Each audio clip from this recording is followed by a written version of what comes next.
Hi, welcome to Humans Decoded. I am Kieran Trace. And I'm Meg Rokel. And this is a silly and fun chat about the vast potential of our human blueprints, which is what we refer to as a true story of elves, fairies, hobbits, gnomes, dwarfs, and humans.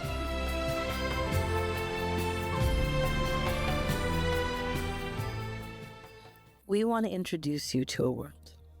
It's the world you already live in, but we want you to see the different avatars that are making up your world. There are billions of humans on the planet, but there's a pattern to these billions of humans, specifically 6 different avatars. Like in a video game, you pick an avatar and then you play in. So we human beings on planet Earth are going to be one of these 6 avatars. So it's a system of classification, and we each independently discovered it. There are 6 different blueprints, these human blueprints, and it's about how they work. These human blueprints are the avatar suits we're given or we've chosen for this lifetime. They're the underlying, invisible human suits we're all wearing. And the suit affects how we move in the world, it affects our interests, and just the ways we orient to people and things. So the 6 avatars are consistent for this lifetime, and they're, as far as we can tell, they're true for all people on Earth. Every culture, all backgrounds. So when we've talked about it with our friends, or our family, our clients, or our students, there's been this unanimous recognition about it. These blueprints they're known to you too, subconsciously.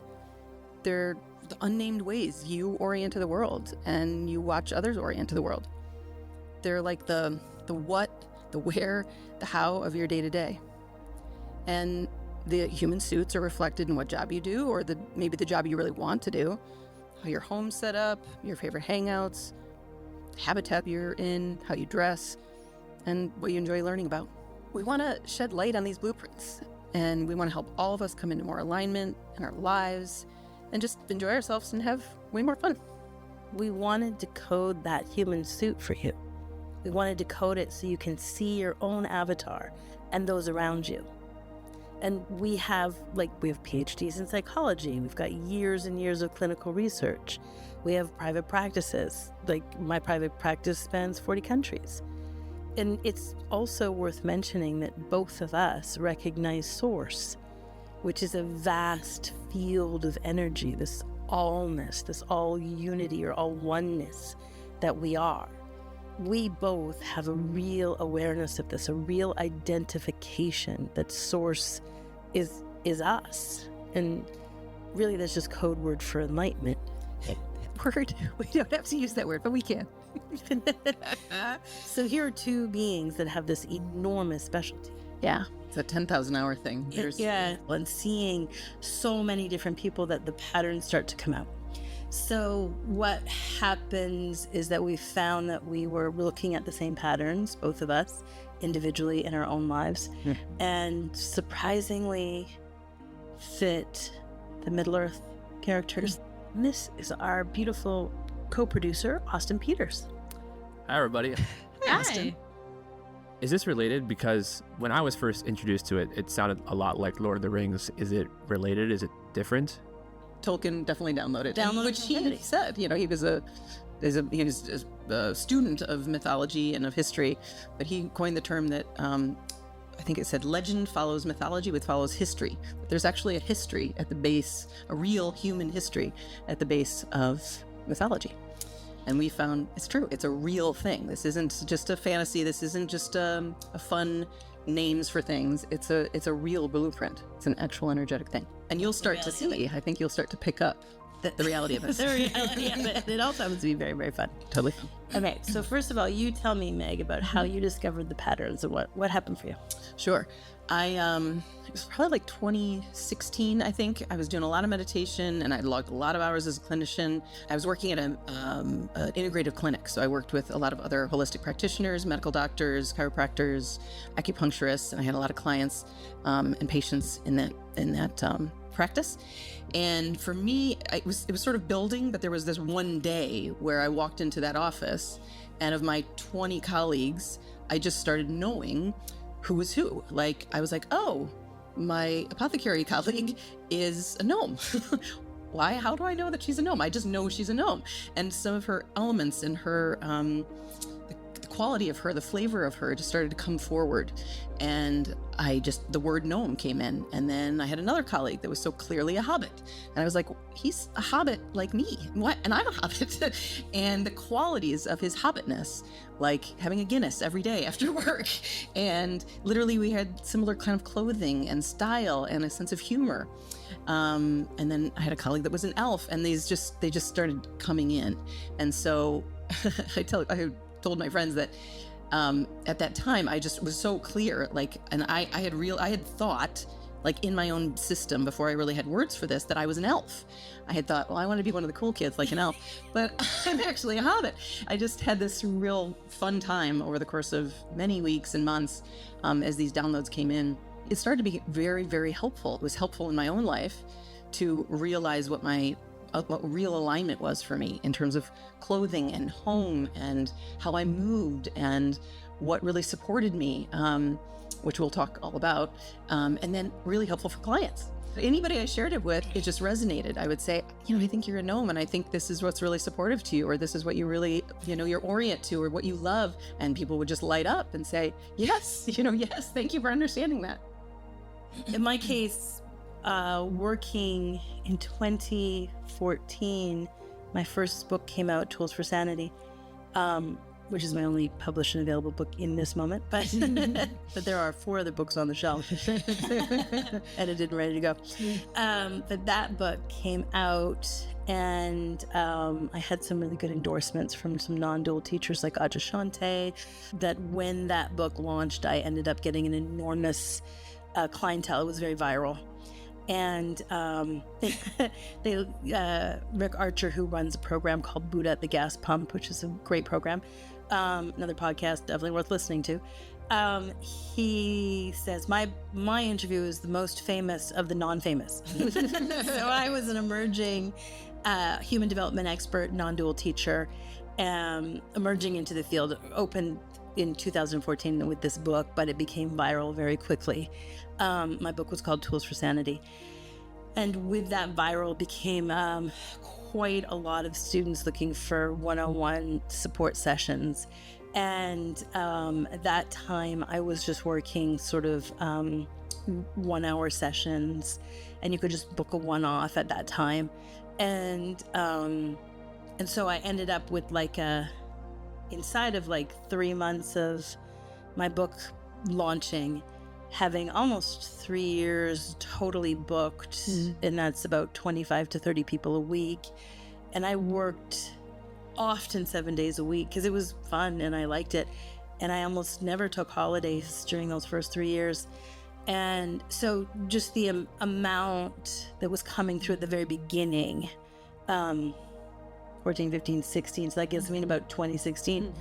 And then at that time also working with other spiritual teachers, other non-dual teachers, and in their sanghas. And some of those teachers, again, like an Aja Shanti or somebody who have much bigger, they had 300 or 400 people in the audience at one time, and working with those groups of people started to show this pattern to me. The first one for me where I became I had to speak out about it, where it wasn't just in my head doing this oh, you're this, and this is your human suit. And so you're banging up against this, and this is part of what's going on.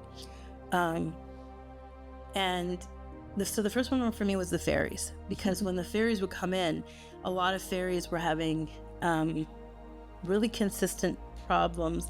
And this is not to say that our belief systems and our beings is hugely important and something that obviously in our clinical practice that we look at quite considerably. And in our online programs, we look a lot through unraveling and doing various energy healings. And this is just sort of on the side, what suit are you wearing? Because if you can understand the suit you're in, then you know how to apply various tools. And so the fairies were always misunderstood. And so for me, working with the fairy systems, when I would have those clients call in, I'd always have to say, listen, you're a fairy, right? And often a fairy really knows they're a fairy. They're like the only one that doesn't want to be an elf. They're like, yes, I'm actually a fairy. And I have been with fairies, and I have fairies in my life also, and so do you, who are friends and family.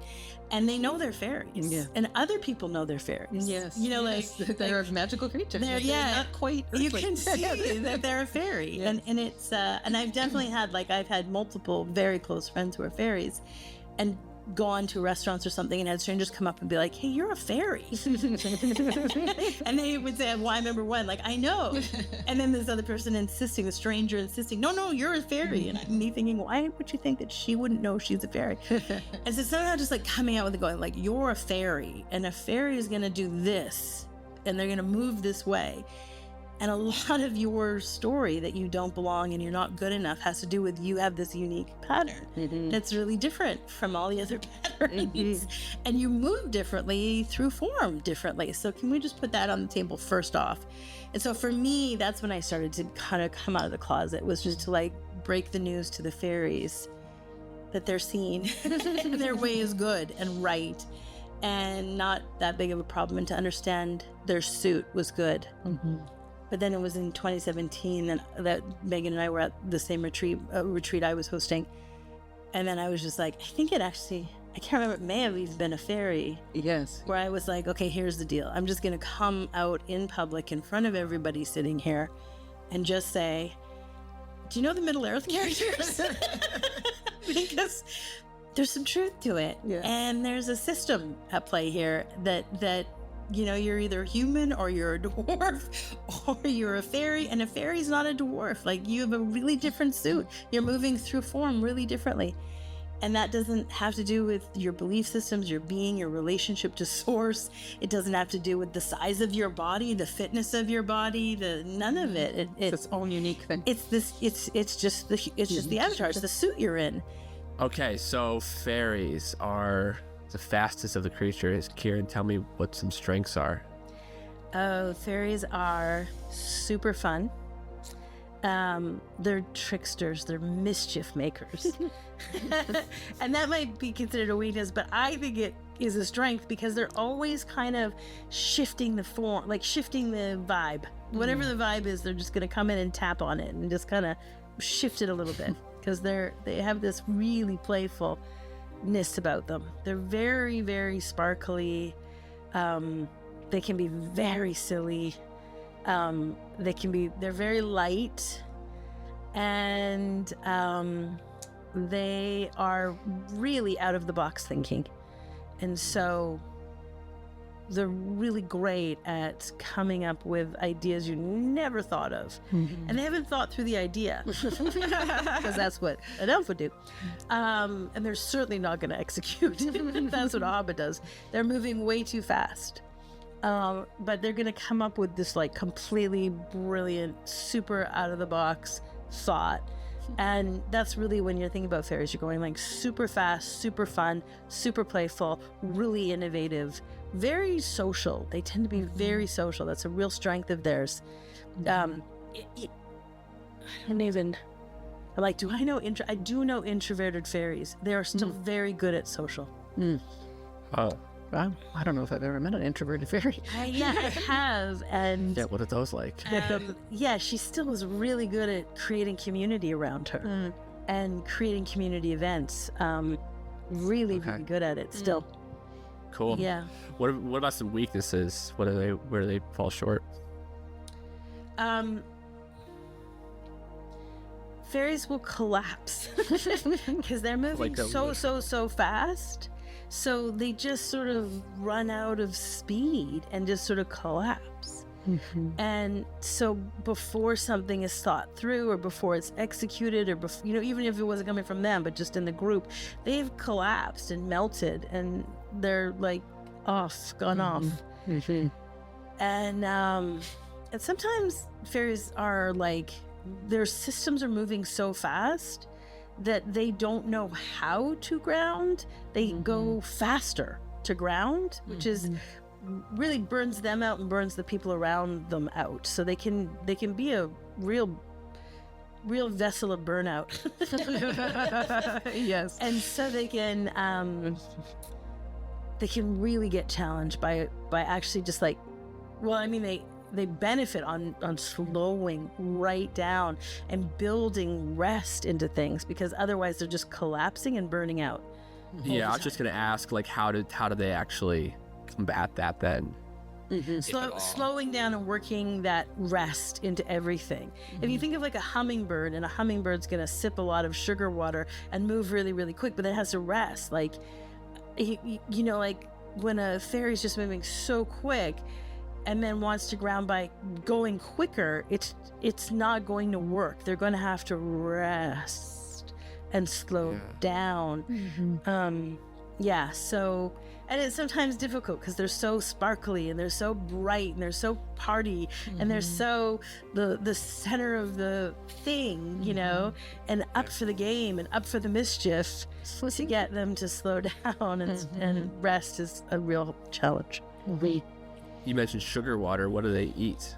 Fairies they can tolerate so much sugar, and they do very, very well with it, whether it's fructose or glucose, like however they're going to get their sugar. Fairies don't do great at like 3 solid meals a day. No. They need to kind of move in this fast flow and just sort of pick at things. And so it's great if there's a lot of sugar in the things they're picking, or they can be really simple carbs, like just popcorn today, or just like sugary, or like yogurt, or just like, you know, and it's really good if they have like water that's sugared or has flavors in it, and they can sip on that, and little piles of nuts and things. And so really they're just kind of like sampling throughout the day. So their systems just want to sample, and it's just so slow and painful and boring as heck for a fairy to just like sit down and have a meal with everyone. Like, they're just going to make so much mischief. They're going to make mischief. They are going to get into the most. They're going to hit all kinds of taboos. They're going to stand on their chair, squat on their chair, move their, like, they cannot do it. Sitting down and eating, no way. Unless they're watching a movie or the entertainment themselves. There's 4 other things going on at the same time for them. So really they need to pick throughout the day and just be sampling. But then I'm going to say every 3 days they're just going to eat a ton of carbs, and that's like a stack of pancakes and a whole plate of hash browns. My ex-husband used to eat a whole pizza. He'd be a smoothie in the morning and then a whole pizza at night. So that kind of a system is going to work. And unfortunately ashamed about it. No need. That's terrible. That's good work for a fairy. Fairies, that's part of a challenge of being a fairy, is they're a little rarer of a type. There's a lot more of the other avatars, and they get a bad rap all the time because they're moving too fast for normative society. And they get a bad slightly rap. otherworldly. Yeah. Well, it's funny you say that, because I feel like I encounter a lot of fairies, but it's probably because I live in a major city. Yeah. And then you're in Chicago, which has a lot of arts, a lot of culture, a lot of music. You know, a lot of Chicago's a sparkly place. So Definitely. There'll be a lot of fairies in New York City. I mean, there's a lot of fairies on TV. Of it. There's a lot of Carrie Bradshaw from Sex and the City. I mean, that's a fairy. She's so dressed up. She doesn't really eat. She just sort of makes drinks. She's the center of everything. She's a real community builder. She's super innovative. She's always off on some drama. You know, the whole drama's about her. You know, like she's a fairy. We see a lot of fairies in film and TV. How do they dress? You mentioned sparkly. Definitely sparkle. Lots of flowers. Seems like a stereotype, but fairies love flowers. They love flowers. And so it's wonderful if they can have flower prints and flower movements. But also, you know, I really like Queer Eye for the Straight Guy, the remake. Those guys are like all fairies. And so you can see they have bright colors, really bold prints, really playful, super playful adorned. Like there's gonna be jewels. There's gonna be something flashy. It's gonna be this year's fashion. Yeah, you know. And Tan France, who is one of the group, one of the group is the fashion guy, and it's not an elfy fashion. He doesn't dress in a way that's classic. Or a way that is, contemporary. He's got strange, innovative cuts and strange, innovative fabrics and strange, innovative patterns that clash with each other, but in a really fabulous way. Fairies are fabulous in their clothes. Totally. And each one's a costume. It's a full presentation, full production. I was going to ask, because you've only mentioned queer men and women. What does like a cis male fairy look like? That would be my ex-husband. Midwestern fairy. Really 6'2", bright, really sparkly. Yes. Life of the party. Life of the party. He had. He's a burly guy, and he's 6'2", but wow, is he sparkly? And wow, is he the life of the party? And his hat's gonna match his t-shirt's gonna match his tennis shoes, and they're gonna be bright. It's gonna be really captivating and charismatic clothing. Fabulous. Even though it's really cis male, it's definitely traditional masculine clothing, but it's fabulous, and it's it might even make you smile or laugh. It's definitely pinned for that mischief, and there's that twinkle in the eye and that mischief. We're watching a show on television, a British show called All Creatures Great and Small right now, and there's a character called Tristan who's a very masculine, very male. He's a vet. And he just, every time he walks into the room or out of the room, he's just planting a mischief bomb wherever he goes. And then he's a player. He's off to just tame all the ladies and strut his stuff. And I love it. He's always looking good. He's got like red suspenders. Yeah, he's always going to adjust the outfit, have a really, those clothes are going to be more costume based. Cool. All right, so what do they do for work? What's a great occupation for a fairy? Because they're so innovative, marketing is pinned for fairies. Fashion, the fashion world.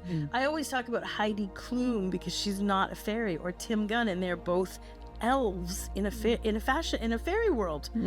But definitely fashion and drag queens, good fairies, all kinds of like a supportive,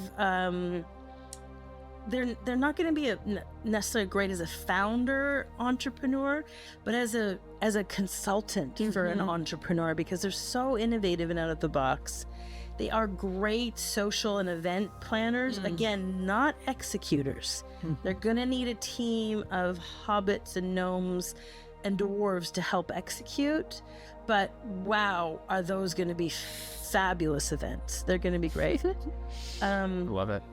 Musicians, really lots and lots of fairies who are great music, and I mentioned it before, like a Freddie Mercury or like Elton John. They just bring the drama. They just bring the drama. They bring the sparkly. They bring the essence. They're really essence, so they can write these really poppy tunes. Tunes that are just, when you think of, those kinds of fairies that are writing these anthem-based songs because it captured the essence. Madonna. So well. Yeah. Madonna's a fairy.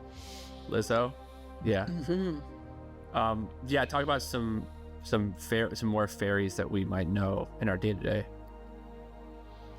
You actually mentioned a lot just now. We did. We did. Dolly Parton. Anyone you want to call out? Dolly Parton, we love. Prince.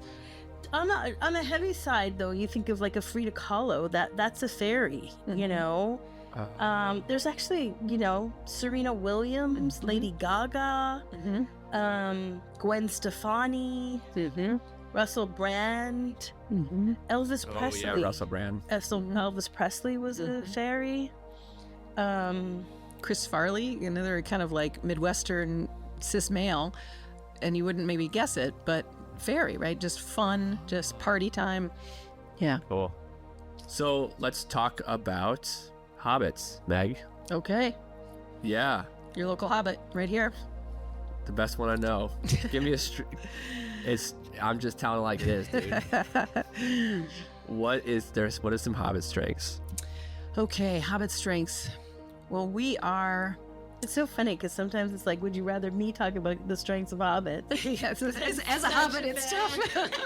Okay, so one of the weaknesses about hobbits is that they get like a little, like, camera shy. We're a little camera shy. We're a little, because we're not used to the limelight. We're not fairies and we're not elves. Like, we're not out in front of the pack here. We're keeping up the rear. We've got the backpack of stuff. We're heading to Mordor, and we're just us. Or it's just us and Samwise. The hobbits are the best executors. Yes, they will execute, and they will execute with such good-hearted yes bravery.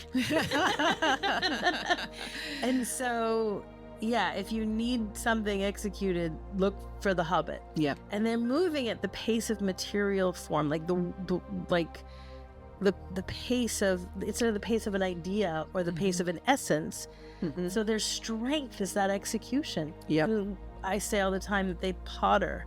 So they wander about the form in order to execute that form, in order to sometimes you think of hobbits as like a gardener or something like that, and they're kind of gonna pull the weeds and plant the tree and clear the field, and nobody like a hobbit can clear that field. No. Or design a space. When in this hometown show you'll watch Aaron and Ben kind of map the design they're going to do, the build they're going to do on the house, the renovation, or the home design, and they're using their feet. They're going and standing in the spaces. They're not, standing outside doing an architectural rendering.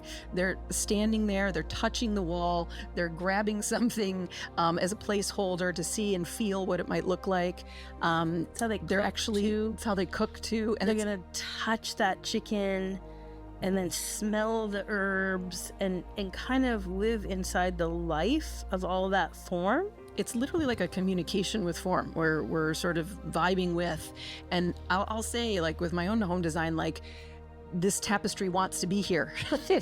This piece of jewelry isn't my piece of jewelry, it's my friend's, and it wants to be with her. I can literally feel and taste and understand form, and I use my form and my body to understand it, my senses, versus thinking through it. I envision through touch. As my little really nephew says, strong with crafts. He says, I need to touch to love. I need to touch to love. He loves a hug. Mm-hmm. So our strength is that. Besides being camera shy or not wanting to be in the limelight, can you name some of their weaknesses? I don't consider that a weakness, though. Well, it can be, because we can tuck away into ourselves. We can get quite stuck in. I see.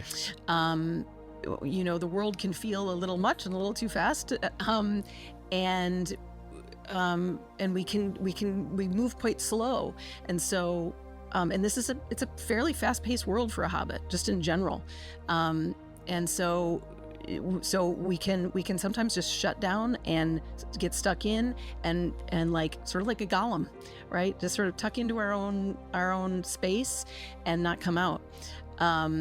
So I used to joke with Kieran that, like, having moved from Chicago to California, that it took like an army of dwarves and a big wizard to get me out of there. And she's the big wizard. Because, which it was like Bilbo, in the Hobbit, that he likes his home and he likes his stuff, and that can get a little stuck. We can get a little attached to stuff and to home and to things. But I want to point out there is a strengthness in how slow hobbits move. Mm-hmm. There's such a strength there. Like, we do live in a world that thinks everything should go at elf pace. Like, we should make a decision to go see the movie and then get those shoes on and fly out the door, which is what an elf could do, but not a hobbit. A hobbit needs to pack all the snacks that we might need for the truck and the drinks, and then get the extra sweater and this extra sweater for you. But there's something so beautiful and grounding and intelligence in the slowness of which a hobbit is moving through form, that it allows for that thorough execution. Because the elves are going to get to the theater hungry, a little tired, a little spacey because they move so fast, and they'll take half the movie to ground into the space they're in. And the Hobbit has, so I would say that, yeah, it can be a negativity because they can get stuck in, but there's something so beautiful about the slow pace of a Hobbit. Yep. I mean, I totally agree with you. Meg was such an instrumental force in helping me understand what it actually was to ground. To come from a Hobbit teacher was, that was important for an elf like myself. Yes. Well, this goes back to that diversity and that complementarity and some behavioral supports that we can give each other. That uplift, or if you get stuck in, or slow down and ground if you're moving too fast. It's hard to talk about a Hobbit though, right? Without talking about what they love to eat. I was just going to ask, what does a Hobbit like to eat? Totally. Because food is such a huge, important part. Yes. Hobbits, it's, and we like to always have food. Like I've not missed meals. In fact, I can't actually really proceed with my day, if I'm hungry and haven't eaten. Like, it's full stop. I'm not going to move forward with my idea or whatever I'm doing, because it literally feels like I'm going to physically die. I can't do it. So Hobbits, if we take that plate, where the elves have like 70 to 80% animal protein and fat, it's almost the reverse for Hobbits. We're going to look at maybe 20% meat protein and some fat. Our fat was going to come more from like dairy products and butter. There's nothing I don't put a dairy product on. And in carbohydrates, we can do 50% carbs. In a world right now where we have like, depending on the season, carbs are demonized or whatever. For a Hobbit, no way. A bread product at every meal is guaranteed, and you're doing well. The other thing we do well with is a lot of vegetables, whether they're cooked or in a salad, vegetables and fruit, but primarily veg. I think of like a chicken pot pie. That's a perfect Hobbit meal right there. Cool. Yeah. What do they like to dress? I would say like comfort is our prime directive. and so it's a comfortable body, right? So that we can move in space and we can execute, and we, so it's not about, it's about our comfort and cozy. And Hobbits are really sensitive to fabrics. And, so always natural fibers. If I wear, and I don't know a Hobbit who doesn't love cotton, silk, wool, they've got to come from nature. If they aren't, and it has to, it's like literally if it's less than 80% cotton, like I have a sweatshirt that's less than 80% cotton, I'll feel it, and I'll start to feel physically nauseous. There's something about natural fibers, or just this earthbound creature that we are. So, and then soft, comfortable, not form-fitting. It's going to have a little bit of a loose cut. Jerry Seinfeld constantly makes fun of Larry David for having the off the shoulder, what does he call it? The loose cut shoulder, like jackets and stuff. Whereas the Elves, it's a very trim cut. It's form fitting. Yeah. Right. It's efficient. Larry's got a casual sports jacket. Yeah. Before we go down that road of celebrities, what kind of jobs do Hobbits have, or what's like a really aligned job for them? Yeah. We're working with wood. Working with wood. Yes. I don't know who doesn't want to work with wood. Yeah, exactly. I'm a coach, but I love to work with wood. I'm currently, sanding a dresser out in the driveway. So this is it's definitely crafts, woodworking, artisans and craft people of all stripes.